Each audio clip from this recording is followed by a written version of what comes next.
Hello, thank you so much, Chris. Thank you for inviting Boom Festival to be part of this great panel. And hello to all the students. It's a pleasure to share some of our background and ideas.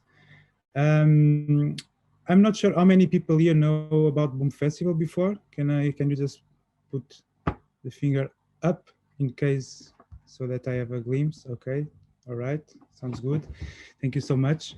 So I will do a screen share. We have around 5 minutes. I will do a screen share first, showing you from our website what is our environmental paradigm. And then to close, I will share a video that we have around 2.5 minutes regarding our sustainability paradigm and some of the projects that we have been doing. So without further, I will share my screen and please let me know if you are getting it or not. Okay. Yes, I see it. Do you see it? Yeah. Okay. Yes, So perfect. cool. So first of all, I would like to show you what is our sustainability tree, our sustainability paradigm. One of the things that are more important for us is not to look at sustainability on dimensions that are not interdependent, but look at it on an interdependent approach. We started sustainability strongly in 2006, yet our first initiatives were started in 2002 when we started to give away the first pocket ashtrays, for instance. But from 2006 on, we went further and we started to use the first technologies that for us were quite important to deliver in a festival like Boom. We do the Boom Festival in a region inland in Portugal, around the center of Portugal, a place where the weather conditions can be quite extreme. We can have -5 to 45. And at the same time, doing a festival in the summertime involves lots of logistics that at the time in 2002 we didn't have. For instance, the logistics for treating water. The place where we do the festival has around 10,000 inhabitants, and nowadays Boom Festival brings 40,000 people from all over the world. These editions for 2020, it was supposed to have 175 countries. And what happens is when you have a village where there is no infrastructure, then there is a issue. And the way that we found it was that this could be a really good solution and a great opportunity to show different perspectives about human organization.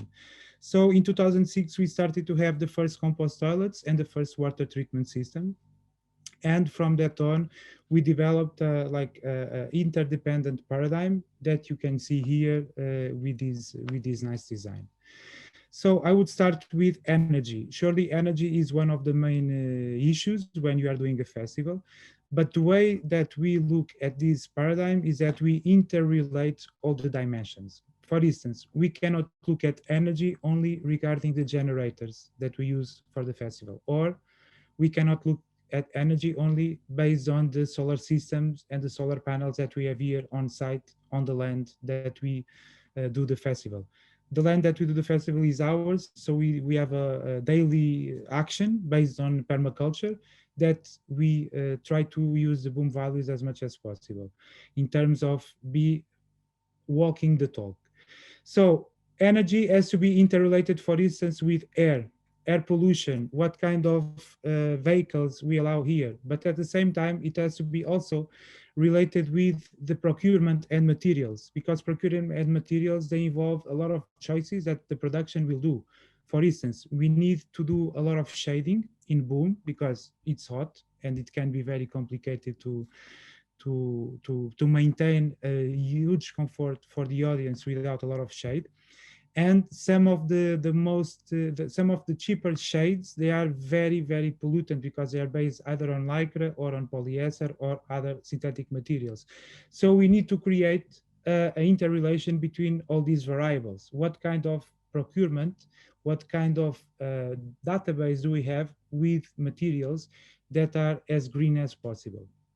Another thing that it's quite important for us is, as I said before, water and the relationship between water soil, art, and creativity. One example that we have in Boom, we have a lot of gardens because the place where we do the festival, it's very dry, it's very hot, and the water retention can be maximized with some landscape design. So we use a lot of systems using native plants and also native trees that we reforest the place, and we try as much as possible for these gardens to be water efficient.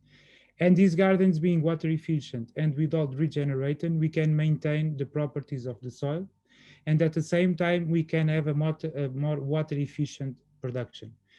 One part that we also do in our festival is that we do the festival close to a dam, artificial lake that is used for agriculture.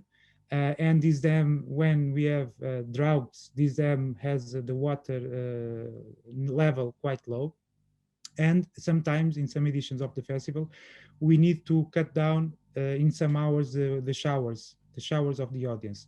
So sometimes during the night times we take out the water, so we close down the water so that people are aware that it's quite important that we maintain some water effectiveness.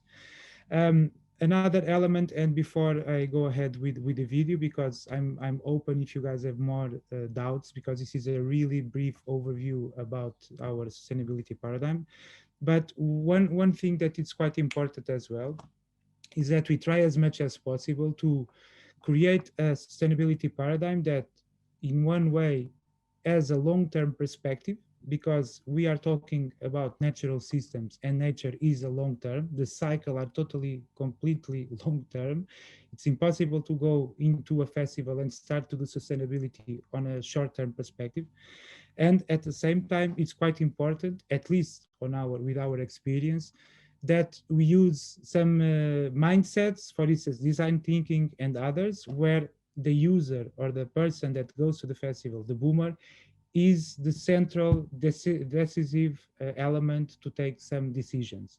So, for instance, when we develop the compost toilets that we have here, it's very it has to be very user friendly, and at the same time when people go it needs to be comfortable, but at the same time we need to communicate where the system goes. For instance, the water is not used, is chemical free, then it goes into compost, the compost goes into soil, and the soil produces food, and then we are supporting the food and nutrition part of our sustainability paradigm. So in a glimpse, this is let's say our map and our DNA of doing a sustainable event. Um, I can share with you a quick video. Please let me know if you hear the audio. Do you hear the audio? No?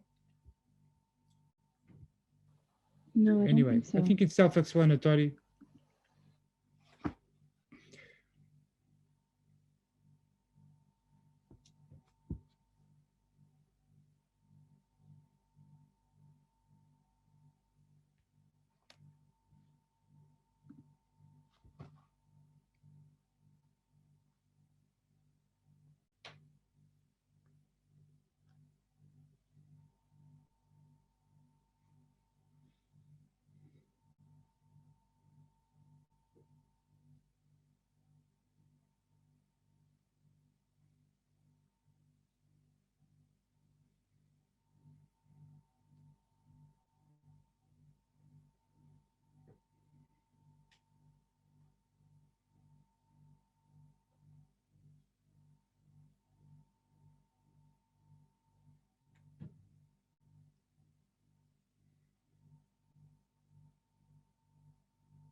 Okay.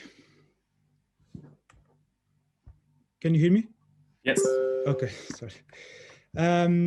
So to sum up the way that we try as much as possible to look at sustainability is that one of the main challenges is to involve the team in all the actions that we partake.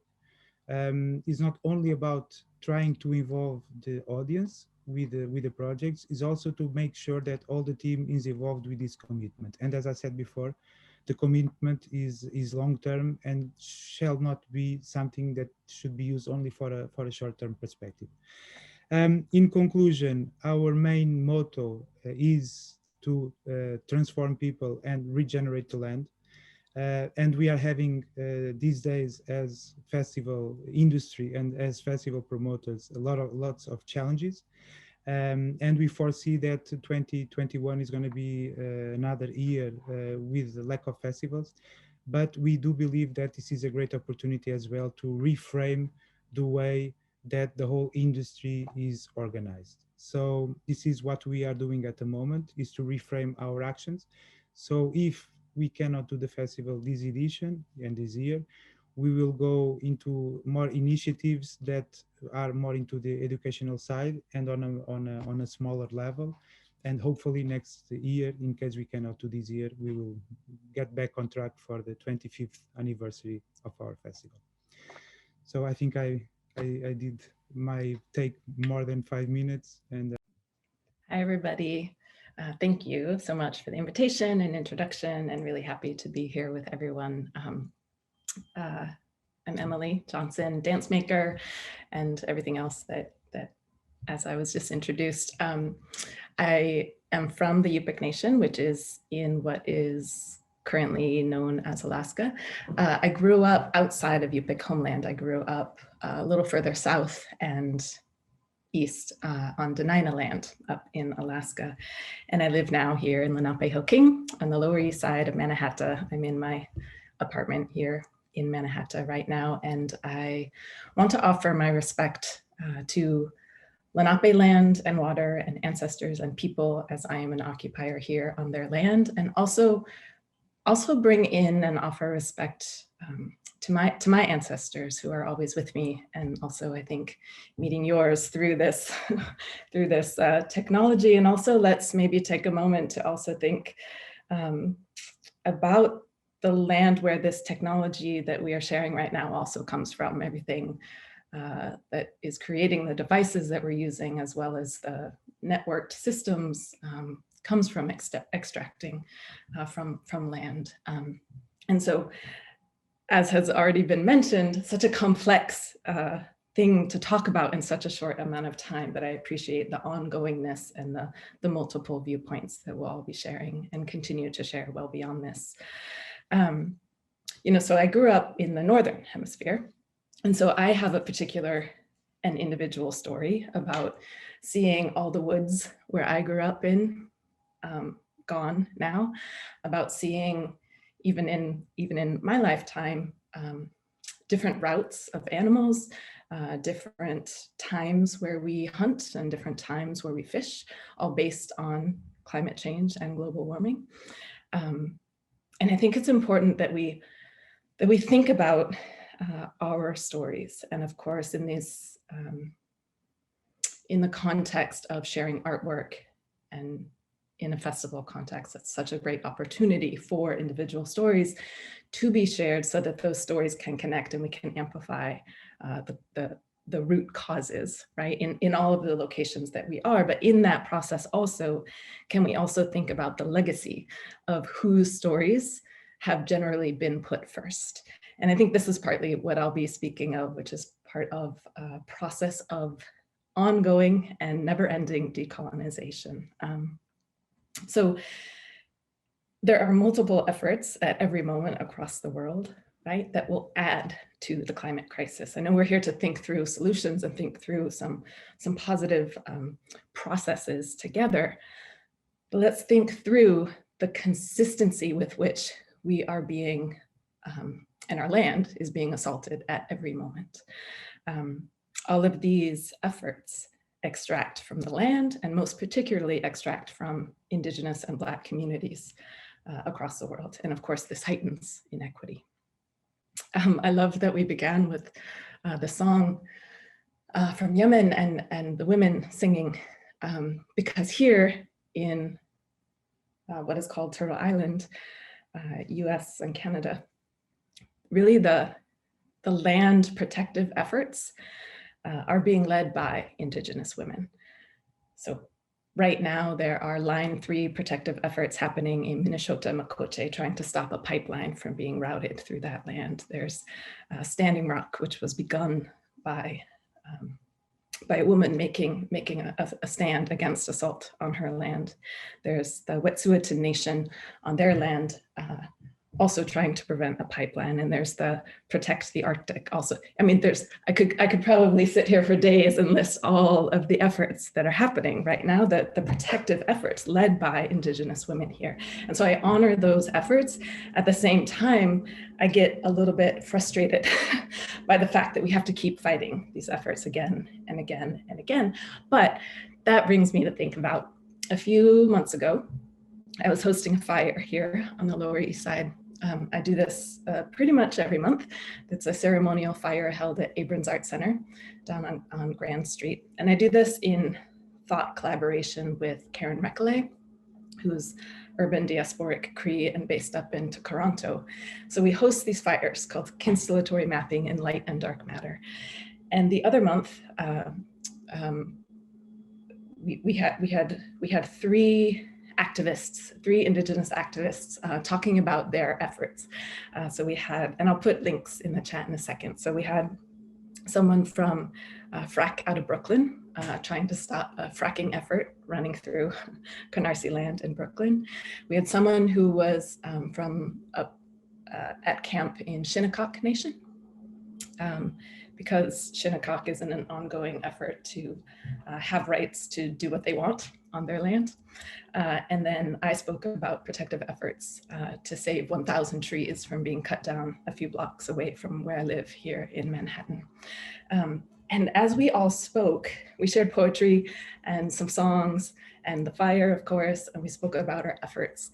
And I felt a real connection, and it helped bolster me because I'm in these kind of protective efforts all the time, and you can start to feel defeated, right? So instead, at this fire, I felt really connected through our efforts. And I knew that while we are all in these fights all the time right now, we are also connected across the ground, across the land, across our energies, and across really, you know, in an effort that I think will be the path forward, right? And building these kinds of connections across space and time, I think, is also such an integral part of that process, and that we can rely on one another, and that successes at Standing Rock are successes in the Arctic, even though they're thousands and thousands of geographic miles apart. Saving 1,000 trees here on East River Park in Manhattan has an effect actually globally. And so how do we align our efforts? And so I think about this as a unique opportunity in terms of art making and cultural production and festival situations, because we as arts workers, as festivals, as institutions must engage in these efforts, right? And so how do we not only make our practices sustainable and ethical, but how do we also get involved with and amplify local land-based and climate solution processes, right? How do we engage in the protests? How do we engage in the fight? And I think that this is related to being prepared for that kind of fight, which is related to listening to marginalized communities, to standing with and getting behind marginalized communities, and learning and unlearning processes of extraction that we are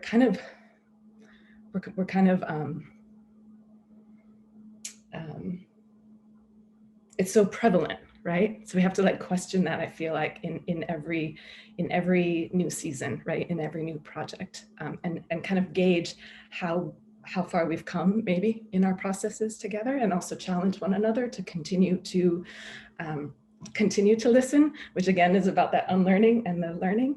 And this to me is really where we need to think about intersectionally decolonizing institutions and festivals and places of higher ed. Decolonization as a process is real, it's needed, it's ongoing, it's something that is alive and personal, and it's the practices, and again, unlearnings, like I can't stress that enough, the unlearnings, and it's the ways we find ourselves through a new equitable politics and way of being. And of course, this is related to the social and environmental justice that we are all here for, right? And I'm thinking about ways in which to bring audiences in as active participants in these processes. And I think about care strategies in these ongoing processes. So as part of creating new futures, which was mentioned in my introduction, the phase 2 working group, there's one group that is working on intersectional riders. I'm part of that working group. So we're thinking about environmental riders, we're thinking about the decolonization rider that I put into practice. We're thinking about equity practices and labor practices. We're thinking about gender, and we're thinking about disability access. And so how can we all challenge ourselves and move forward in ways that are intersectional and have our programming include, but not only include, but foster and develop and support the work of Indigenous and Black thought leaders? How do we work in ways where our environmental policies and our accessibility policies are not separate, right? Where we are always in a process of decolonizing every single aspect of our institution. So our programming is inclusive, but also our curatorial practices become inclusive, our board and our staff and our everything about the way in which we work in the world is an ongoing process of decolonization. And thinking through, just 2 more points, I think, for the moment, thinking also through the processes of extraction that brought certain colonial governments and countries to exceeding wealth, right? So not only in the energy resources that I've been talking about, the pipelines and the oil and the fracking and such, but also that kind of wealth that comes from the stolen cultural belongings, right? So I think that there's a relation here as well, so that rematriative actions of museums and of cultural institutions must be pressed by us, right? So as performing arts institutions, we maybe don't hold on to objects and belongings, but we're part of that cultural and institutional system that has always extracted, right, resource and cultural knowledge and cultural objects and cultural production. So how do we really look at that extractive model and shift that? It's related even to our ongoing archival systems. So, which relates to how I think I spoke at the beginning about we all need to share our stories, but let's think about the stories that have always been prioritized, or at least for the last many hundred years have been prioritized. So how do our archival systems recognize and shift attribution? How do we question power? How do we question why and when and whom for the archive exists? And perhaps that lets us shift into who creates and has access to these archives. Archive, of course, being also an ongoing sharing and production of knowledge. And I think always about this shifting the linear time, right? Like if we're working on how we relate to archives now, we're shifting how in the future it is seen what work we did and the ways in which we did it and the relationships that we built. And I guess that brings me to the most important point to me, which is that relationships are the most vital, the most vital essence, the most vital and important thing that we must pay attention to as we meet this crisis and as we as we try to find paths forward together. And I'll just end with one brief art example from a project that I did a few years ago, which is a 15-hour overnight performance project that goes from sundown to sunrise, and it's outdoors. There's 84 quilts that the audience rests upon through the night. You don't sleep through the night, we're performing through the night. There's fire, there's stories, there's dancing. There's also dinner and breakfast that the audience helps to make, and different kind of duties or jobs that the audience signs up to be part of, because we're all in a process of making this night really work well together. So the food in particular is what I want to talk about. Jen Ray, who's Indigenous food futurist, she is Métis and she's based in Melbourne right now. She's a collaborator on this project, and not only does she think about no waste processes, but she thinks about how barter and trade and even growing and hunting the food locally is part of the sharing of food, and how we share the story of the food as audiences is preparing it, and also as we're eating it and sharing it together. There's the composting process. There's also connecting people to local organizations that are involved in different kind of food sovereignty and land-based ecology processes. And there's even like a process of sharing recipe, right? Sharing yogurt culture. So I think about this as also in relation to climate change, like and climate solutions, climate justice. How here, where I am in a process every day of trying to protect 1,000 trees with some neighbors, how do we let our government know that the act of environmental racism will no longer be accepted, right? How can our community that is lower income, that is mostly a BIPOC community, how do we come together in such a way that challenges their notion of development, that challenges their notion of resiliency, that challenges their notion of what is just, right, for us and for the environment? And so I guess it's just an invitation, an ongoing invitation, and a process of relationality. And I think I'll stop there. Yeah, hi, nice to meet you, everyone. And thanks for the very interesting inputs so far. I'm very happy to be part of this round. And yeah, I'm gonna introduce you the Green Touring Network and a few of our actions and the initiative Music Declares Emergency, if you haven't heard of it yet. So I think for time reasons, we're gonna skip this, I'm feeling, and I think you don't need to know every detail. So what the Green Touring Network does is educating artists and consulting them also as music industry actors and players. We're trying to bring artists together with scientists and to try to educate them and get them to know more of their power and help them use their potential in order to influence their fans and followers. Also, we're always working on innovative ideas and trying to rethink things in order to make them better and more lasting in the future. And we just started running campaigns too, as the touring business is not going so well this year.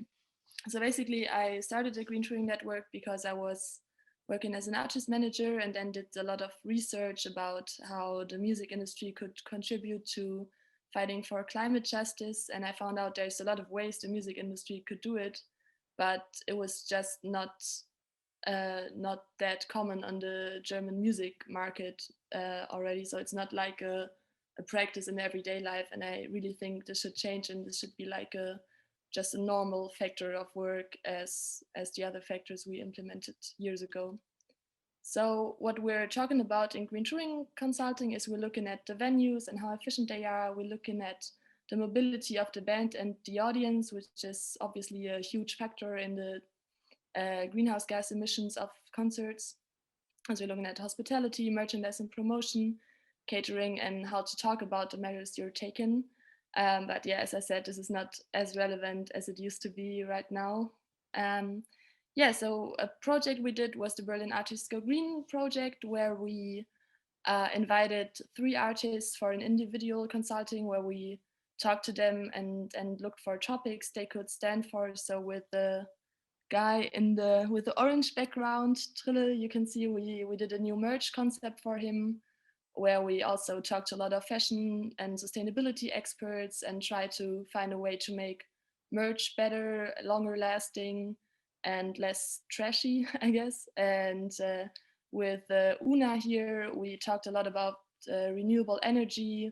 We did some community events with her fans where they did some sharing recipes, actually vegan recipes, and they talked a lot about how they can be better in their daily lives. Also, we hosted some workshops for like saving food or touring by train for musicians and stuff like that. So we're trying to work on individual projects that shine bright in order to inspire others, but also we're trying to get the knowledge very broad so everyone can access it for free.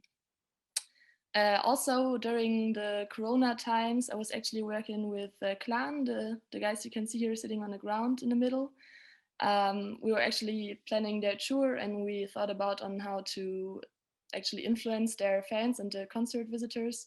So we were planning on having people from Greenpeace Energy, they are providing renewable energy like 100%. And we were thinking that they can have a stand on the concert where fans get a merch bundle when they change to renewable energies. So that didn't happen, of course, the concert too. So we did an online campaign where like a lot of artists from Germany participated. And with every fan that changed their energy supplier to one of the 100% renewable energy suppliers, there was a donation of 30 euros to Die Tafel Deutschland, which is working for people who cannot afford to buy food in order to support them in a crisis, where staying at home is not the worst problem you can have, I guess. So that was quite nice. We collected over 3,000 euros for the Tafel, and the amount of CO2 that's not emitted, because now 92 people more have renewable energy, is pretty great. We're also working on bringing that back because the stay-at-home topic is still there in the moment. And we think that if artists get people to change something in their everyday life, that can have a huge impact too. So another thing we're very excited about is Music Declares Emergency. It's an initiative that actually started in the UK. And I think I saw actually Cora from our working group here in the audience too. So hi, Cora. And Music Declares Emergency is an initiative from the music business. And the core piece, basically the centerpiece, is a declaration where the music industry is stating that we have a footprint as an industry, and we also have a power to shine bright and to set examples and to inspire others. So we're working on reducing our footprint and our emissions. We're working on speaking out about the climate crisis, and we're speaking out in order to fight for climate justice, and we're trying to talk to politicians, and we got a lot of really great declarers right now. It's like Billie Eilish signed up in the 1975 and a lot of other great artists. And so we're trying to gather the voices in order to be strong with our declaration in order to make a change. Yeah, we're planning some action in April. So yeah, you can stay tuned. And if you want to join our movement, it's pretty much international. We're starting working groups all over the globe right now. You can visit our website and see if you want to sign a declaration. Yeah, so I thought maybe in this 5 or 10 minutes, I can just give you a little bit of an input on how to get active right now. So let's do this. So one of the biggest learnings I had in the last time when it comes to working in climate protection with artists is that climate protection should not be a special sign for your product or not like a special marketing USP, but should rather be just normal in the everyday life. And if you try to, like actually like Artur just said, the toilets have to be super user friendly, and this is the great thing about them, and also they're sustainable. So there's this marketing mantra. It's sell the sizzle, not the sausage. So it's about not it's from a marketing campaign for sausages, where the marketing director said, okay, we can market the sausage, we can market the sizzle it makes when it's in the pan. And I think that's a very nice guideline when it comes to working more environmentally friendly as a festival or as an artist. So that it's less emission intensive is of course the goal, but there's also a lot of more things that get better when you start working on climate protection, like community building. People can actually have more fun, a better experience, a longer lasting experience. And yeah, I guess that's what I learned is cool to focus on.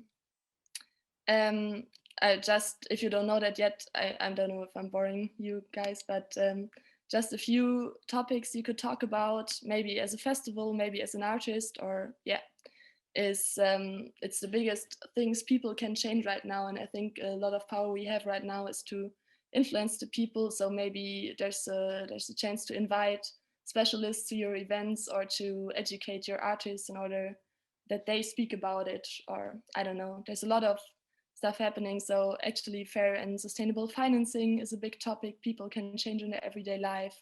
Electricity and gas supply, that's why we did the Change Your Strom campaign. The planetary diet, which was also featured on in the Boom movie, which is really great. Yeah, of course, the saving of resources. If you consume, make it more conscious maybe. And yeah, at least make your political voice be heard, like motivate your fans and your visitors to vote in elections, motivate them to join initiatives or join them yourselves. I think that's really great. And yeah, actions that you can take as a music business player is, of course, you can adjust your touring practice by taking into consideration the mobility, the catering. There's a whole green touring guide published, which was before my time, but it's still actual. We're actually working on a new version right now, but the main topics are still important, so you can download that for free from our website.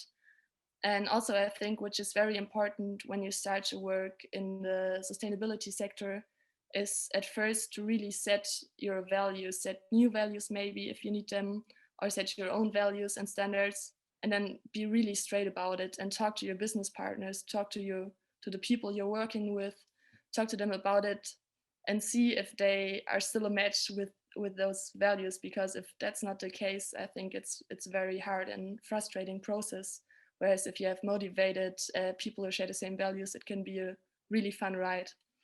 Yeah, it also might end up with some hard decisions, as maybe sponsorings are not that possible anymore with every company, or yeah, but I think it's really worth the trouble. In the external communications, as I just said, you can influence so many people by giving them a great experience at your festival, which is also super sustainable, or at your concert.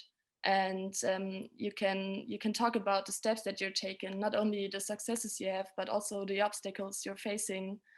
For example, in the touring business, it's very hard to come up with a solution to make the transport more environmentally friendly, because bands probably mostly need their own equipment to carry around. They have their travel party. It's very hard to carry all that by train, and the e-mobility is not that far yet that there's like nightliners who can go by electricity. So that's obstacles we're facing. And I think it's also really important to talk about them, because then other peoples can join and have the same problem, and together we can have a louder voice. Also, you can educate your community, you can activate them by making the experience fun, by setting maybe some fun challenges, maybe give them incentives when they act less emission intensive. Yeah. And I think it can really make an event even more special. Also, to use your voice, you can join initiatives. And I think it's actually because many artists I talk to are afraid to be too political.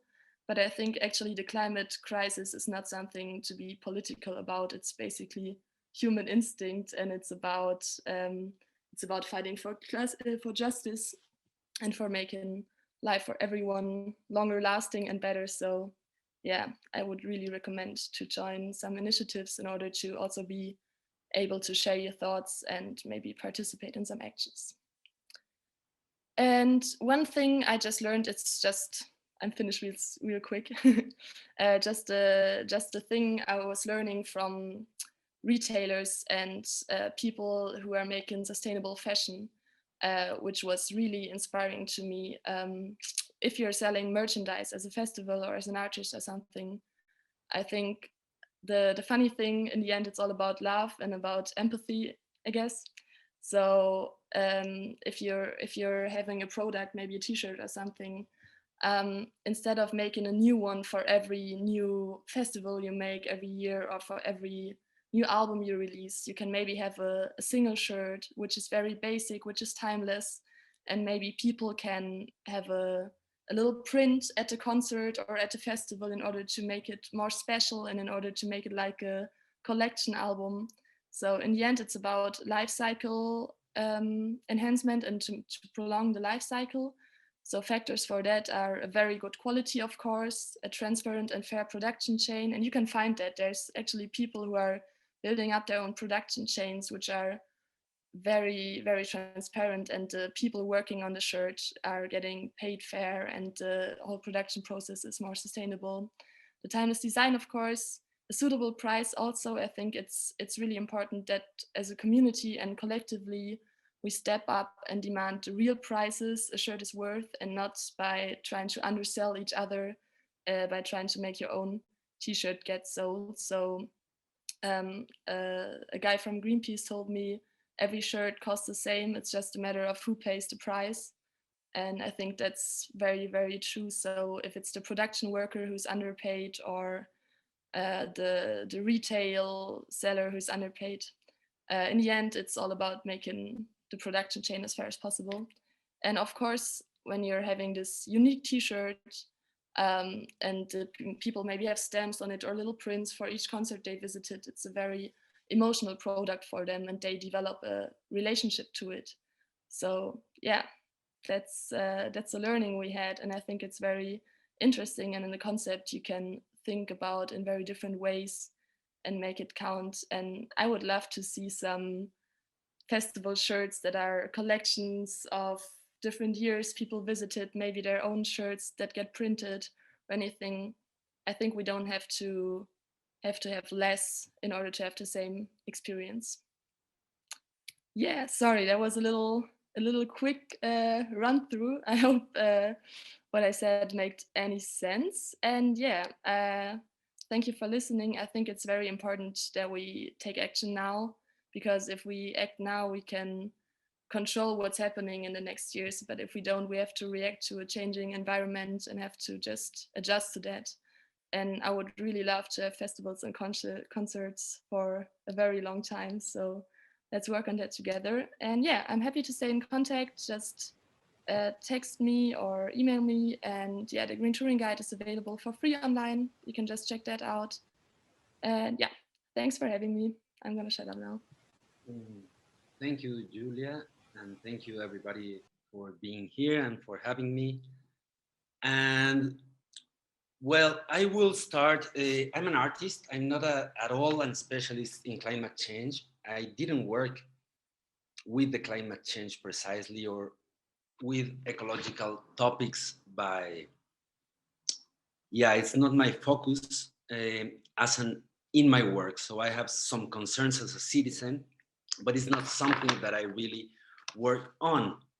And also I want to let you know, like, the places I have been working, also because I saw the presentations of the Boom Festival and of Fin, like of those music festivals, like, look gigantic and amazing, but it's not my kind of field of work. What I'm talking about, my field of work, it's the theater festivals, dance festivals, performance festivals that usually normally have a much smaller scale, at least the ones I used to work in.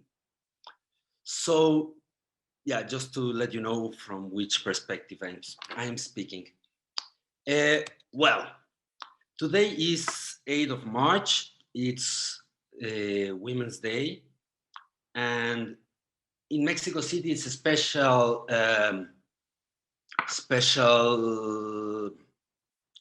sparkling day. I don't know if it's the right word, but there's the struggle of the women here in Mexico has been and the resistance against the politics of the states has been growing and growing, not only against the politics of the states, against the state of the things in Mexico, of the law, but also of the behavior, of the machismo, and so on.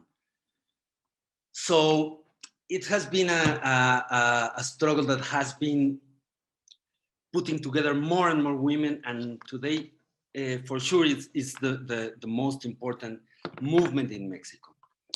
And the president was supporting a candidate that wants to be governor of one of the states in the south of Mexico that has 5 accusations of rape. And this guy, it's going to be voted with the support of the president. So that, of course, was a scandal for many of the people in Mexico, and there were a lot of protests. And the president today, for the March of the Women, built a wall, a 3.5 meter metal wall, all around the palace of government. I don't know how to say it. And the collective, one of the many collective of the women, start to write with white paint in a black wall the name of the women that has been murdered in Mexico in the past years. Mexico has a number. Sorry for my English, I'm missing it. But anyway, if you didn't understand something, please let me know. Has a rate of murder of 11 women a day, just for gender reason. Let's say what we call feminicide, like when a woman is murdered because of gender violence. It's 11 a day. So even that wall that surrounds all the palace was for sure not enough space to write the names of all the women. I'm starting with this just because I think each problem and each topic in the society has different perspectives, depends on where you are and how you look at it. So the Women's Day is not the same in different places. Even in mainly all the world, the conditions for the women are quite unfair. It's not the same in different places, and happens the same with the climate change, like the climate justice and all the words we have about this problem also have different perspectives and also have different places and different ways to be receptive to this problem. The climate change has been phrased, I think, very Hollywood oriented, has been phrased as the, let's say, like the mother of all the struggles. Like it is the struggle of everybody. And yes, of course, it's the struggle of everybody. But it's the struggle of everybody, but not in the same way. And I think we need to be very, very sensitive in how we tackle a problem that it's for everybody, but it's not for everybody the same way. From the perspective of the art and of the art that I am producing, and I am part of the community, I think it's very important to have a diagnosis of what are we really, how are we really affecting a problem and in which ways. I think there's a lot of symbolic activism that I don't think it's bad, I think it's very good. But I think we need to differentiate the activism that it's when we are making a symbol and when we are proposing a solution. Because are different ways, and activism are many different ways to do it. And the one I've been more involved and I've been more attached to is the activism that has clear goals. We want to change that law. We want to make that thing happen. We want to stop that project. And then you can make a balance of what of what happened with your actions. You can say like, it's good or it's bad. We need to do more, we need to do less, how we change our perspective, how we organize our fight against something. The problem with the symbol, with the activism that it's more oriented to the symbols, is that it's very peaceful for us that make it, because when you make a symbol, it's a symbol and it's fine and it's good and maybe it's very powerful, but you cannot measure how this thing is working in the, you cannot say like, okay, we are doing a step forward, and you always feel that you are already doing something. And I think this is very dangerous. The hunger was a very hot topic 20 years ago. 20 years ago, everybody was talking about the hunger and how hunger, no? It's well done? It's well said, yeah. And today, it's very rare for me to hear someone talking about the hunger. And today are 700 million persons, 700 million persons that they didn't know if they are gonna eat tomorrow. And now it's a bit like, okay. And there was a lot of symbolic activism against the hunger. And we all know it, and we all say it, and we all saw it. And the fact that was symbolic, I think, was one of the errors of tackling an issue. Because was whatever, I don't, whatever, I'm not gonna put examples, but whatever, everybody saw whatever artist going to whatever, you know what I'm talking about. Anyway, so I think it's very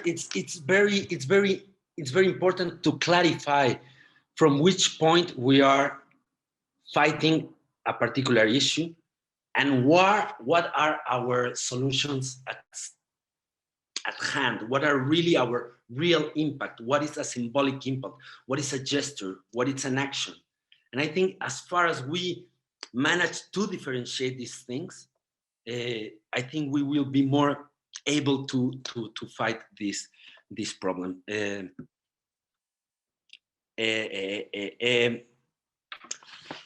I don't know what art can do, really. I don't know really how artists can not artists as artists, because I'm very aware and very clear how I can do actions, join organizations, join initiatives to change my ecological disastrous behavior that I have. I know how to do it as a citizen, but I'm not clear how to do it as an artist, as through my work. Because through my work, I see like, well, I do theater, I don't build sets. Like, I think there's a lot of things for sure to think about it, but it's not, I think I don't have a great impact there. And I'm not comfortable of having a symbolic impact, if that makes sense somehow. But what I think is very important, and I hope this makes sense, I doubt it, but I will try. Many years ago, in the past, there was like a sort of agreement that at least in some parts of the society, that the change was something desirable. We want to change because the balance was, the present is not good, is not fair, we need to change. Somehow, with the climate change crisis, the word change shifted. And now the change is something that we need to stop. So I think this must sound like a curiosity, but I think it's not, because also with the COVID-19 pandemic, what we more want, or at least me, is to go back to the past, to go back to 2 years ago, when life was much more beautiful, at least for me. And I think from the art perspective, I think we can do something for this. And I think the work of the art is to reframe how to give the change again a positive connotation. What is the change? What the change means in society, in the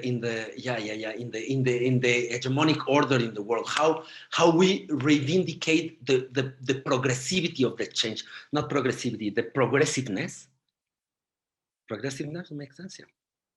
Well, yeah, so I think that's at least from my point of view and from my part, there's a lot of things to do about how we frame things, how we think about things, how we like. I heard you about a lot talking about greenwashing, and I think it's very important. But I'm a bit suspicious that we and Nike, the brand, are in the same struggle. I just don't get it, because we never been in that kind of situation. Why, for the first time today, we are all in the same, like, I don't know, there's something around that. So as far as you can see, I don't have many things to say about it, but I think, yeah, but my interest is in how we make, we build a complex regard, a complex view in some topic that sometimes looks like a block, like if the climate change was something, and I think it's not something. It's many things, and also it's yeah, I don't know, whatever. Yeah, that. Thank you very much.